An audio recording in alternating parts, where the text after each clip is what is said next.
बिहार विधानसभा के शताब्दी वर्ष समारोह में प्रमुख रूप से उपस्थित राज्यपाल श्री फागू चौहान जी, मुख्यमंत्री श्री नीतीश कुमार जी, विधान परिषद के सभापति श्री अवधेश नारायण सिंह जी, विधानसभा के अध्यक्ष श्री विजय कुमार सिन्हा जी, उप मुख्यमंत्री श्री तारकिशोर प्रसाद जी, उप मुख्यमंत्री श्रीमती रेणु देवी जी, उपस्थित सभी विधायकगण व पूर्व विधायकगण, सांसदगण व पूर्व सांसदगण, बिहार से जुड़े प्रमुख जनसेवकगण, गणमान्य अतिथियों, देवी और सज्जनों, मुख्यमंत्री जी जब मुझे बिहारी राष्ट्रपति के रूप में संबोधित कर रहे थे तो मैं अंदर से, हृदय से गदगद महसूस कर रहा था। और गदगद इसलिए महसूस कर रहा था कि इस देश के प्रथम राष्ट्रपति राजेंद्र बाबू और इसी बिहार की धरती के राज्यपाल बनकर के गए राज्यपाल थे। बाद में वो राष्ट्रपति बने, डॉक्टर जाकिर हुसैन साहब। उन्होंने जो विरासत छोड़ी है उस विरासत को आगे बढ़ाने का दायित्व तो मुझे मिला। और सचमुच में जब मैं बिहार आता हूं तो मुझे लगता है कि मैं अपने घर में आया हूं। कभी कभी लोग हमारे सचिवालय में ये सवाल कर देते हैं कि बिहार सरकार का निमंत्रण हो या बिहार का अन्य कोई निमंत्रण हो तो आप कभी टाल मटोल नहीं करते। तो मुझे लगता है कि मैं कहता हूं कि बिहार से कुछ मेरा एक राज्यपाल का ही नाता नहीं है, बल्कि कुछ और भी नाता है। और वो नाते को मैं ढूंढता रहता हूं, और जिसको कभी कभी मुख्यमंत्री जी उसका उल्लेख कर देते हैं। भगवान बुद्ध को जो ज्ञान प्राप्ति यहाँ पर हुई इस धरती पर, और उन्होंने जो एक हम सबको एक पद्धति दी है, विपश्यना पद्धति, उस कार्य में भी मैं थोड़ा बहुत कह सकता हूँ कि मेरा योगदान रहा और उसको मुख्यमंत्री जी ने आगे बढ़ाया। मैं इसके लिए आज मुख्यमंत्री जी को हृदय से मैं उनका धन्यवाद भी देता हूँ। देवी और सज्जनों, बिहार हमेशा इतिहास रचता है। आज एक इतिहास रचा गया। उसके पुत्र चंद्रगुप्त मौर्य को मगध का सम्राट बनाने से लेकर 1970 के दशक में ईमानदारी और उज्जवल चरित्र के प्रतीक जननायक कर्पूरी ठाकुर को मुख्यमंत्री बनाने तक इस धरती ने समता मूलक परंपरा स्थापित की है। बिहार में सामाजिक और आर्थिक बदलाव के लिए प्रयास और योगदान हेतु राज्य के सभी पूर्ववर्ती मुख्यमंत्री भी प्रशंसा के पात्र हैं। हमारे स्वाधीन गणतंत्र की स्थापना के लगभग 25 वर्ष बाद जब भारत के लोकतांत्रिक मूल्यों पर कुठाराघात हुआ, तब बिहार के ही लोकनायक जयप्रकाश नारायण जी ने लोकतंत्र के हित में देशव्यापी संघर्ष को असाधारण नेतृत्व प्रदान किया था। राज्यपाल के रूप में बिहार मंडल के दोनों सदनों के समवेत अधिवेशन को मुझे 3 बार संबोधित करने का सुयोग प्राप्त हुआ था।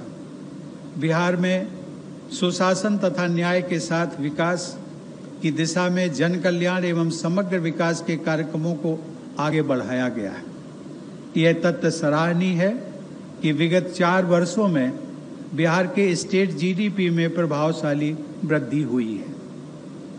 देवी और सज्जनों, बिहार में जन सेवा की समता मूलक परंपरा को आगे बढ़ाते हुए श्री नीतीश कुमार जी ने स्वाधीनता के बाद सबसे लंबे समय तक मुख्यमंत्री पद के निर्वहन का कीर्तिमान स्थापित किया है।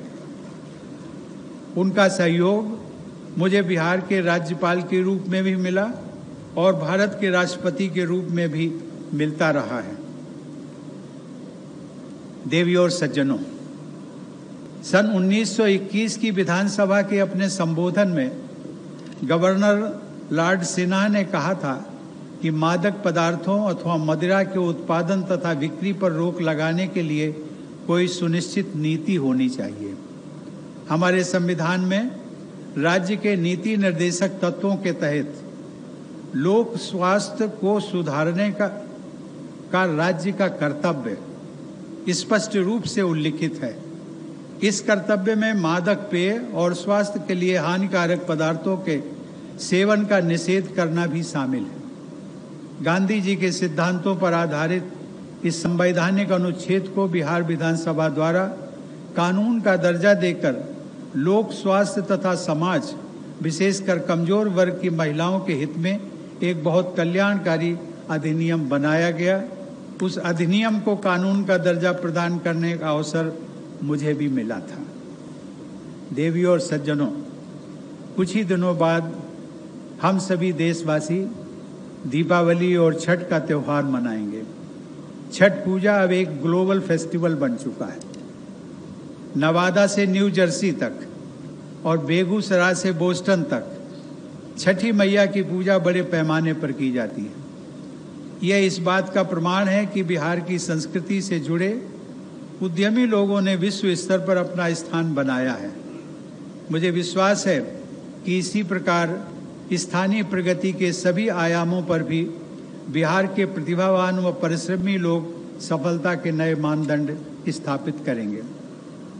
प्रिय विधायकगण, राज्य की जनता आप सभी जनप्रतिनिधियों को अपना भाग्य विधाता मानती है और उनकी आशाएं और आकांक्षाएं आप सब पर ही टिकी होती हैं। सभी देशवासियों में, जिनमें बिहार के निवासी भी शामिल हैं, अपने बेहतर भविष्य के लिए उनकी ललक दिखाई पड़ती है। मुझे विश्वास है कि आप सभी विधायकगण अपने आचरण और कार्यशैली से जनता की आशाओं को यथार्थ रूप देने का प्रयास करते रहेंगे। मुझे प्रसन्नता है कि आज आप सब ने सामाजिक अभिशापों से मुक्त, वरदानों से युक्त तथा सम्मानों से पूर्ण बिहार के निर्माण के लिए संकल्प अभियान का शुभारंभ किया है। मेरी एक कामना है कि आप सभी विधायकगण आज इस सदन में लिए गए संकल्पों को कार्यान्वित करें तथा बिहार को एक सुशिक्षित, संस्कारित और सुविकसित राज्य के रूप में प्रतिष्ठित करने के लिए निरंतर प्रयत्नशील बने रहें। आपके ऐसे प्रयासों के बल पर मुझे विश्वास है कि सन 2047 तक, यानी देश की आज़ादी के शताब्दी वर्ष तक, बिहार ह्यूमन डेवलपमेंट के पैमानों पर एक अग्रणी राज्य बन सकेगा। इस प्रकार राज्य की विधायिका की शताब्दी का यह उत्सव सही मानों में सार्थक सिद्ध होगा। गंगा नदी के वरदान से युक्त इस क्षेत्र में आकर मुझे बिहार में जन्मे मनीषी कवि रामधारी सिंह दिनकर द्वारा रचित पंक्तियां याद आती हैं। दिनकर जी ने कहा था, गूंज रहे तेरे इस तट पर गंगे, गूंज रहे तेरे इस तट पर गंगे, गौतम के संदेश, ध्वनित हो रहे इन लहरों में देवी, अहिंसा के संदेश। ऐसे उदांत मूल्यों को बिहार के विधायकगण अपनी कार्यशैली में ढालेंगे और बिहार की विधानसभा राज्य की उन्नति के स्वर्णिम अध्याय लिखेगी। इसी भावना के साथ मैं आप सभी को आगामी त्योहारों के लिए अग्रिम बधाई देता हूं और ईश्वर से प्रार्थना करता हूं कि सभी बिहारवासी प्रगति के उच्च शिखर पर पहुंचे। धन्यवाद। जय हिंद।